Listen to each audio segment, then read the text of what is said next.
My name is Alison Heimstead, and I am a puppeteer.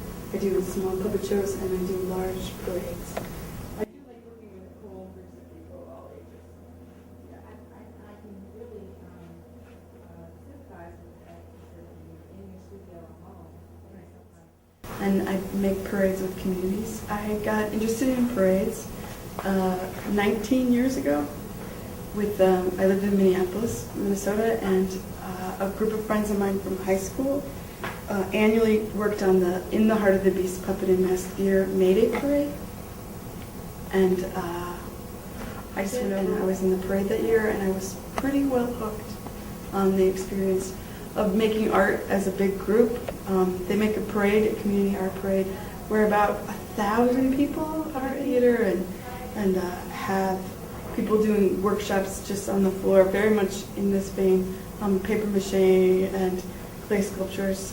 I made a giant tree puppet my first year. It weighed maybe 300 pounds. No, I'm just kidding. It was very heavy though. The parade was a mile long, but it was a really great, really moving experience. Oh, I've made way bigger puppets than that now.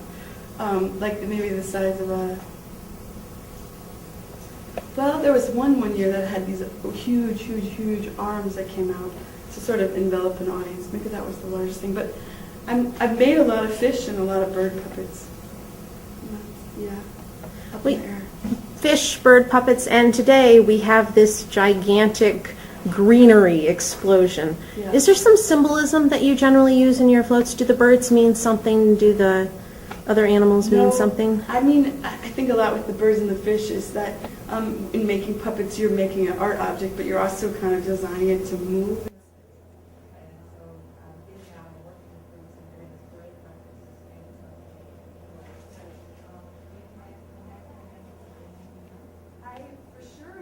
So fish or birds, they have a really graceful movement. In terms of a tree, maybe not so much. And this becomes really kinetic in the fact of how it's constructed. It's a really large vegetable contraption that we made today. I'm maybe drawn more towards plants and animal life than human.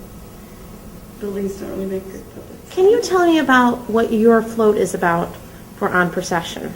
On Procession, I was struggling for a while because I've never been to Indianapolis, so what does Indianapolis need or want for a parade? And not being a direct member of the community, it was sort of awkward.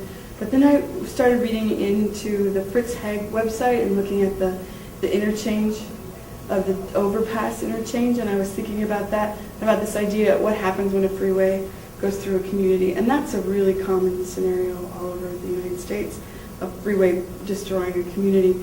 And he speaks a lot about the culture, bridging back, taking back, and then I was also thinking, what about actually the environmental devastation that's going on with it too, and what about this idea of maybe bringing some greenery back through. So that was sort of the basic idea of it. And then also I choose to use a lot of recycled materials in what I make, just that's the kind of work that I do.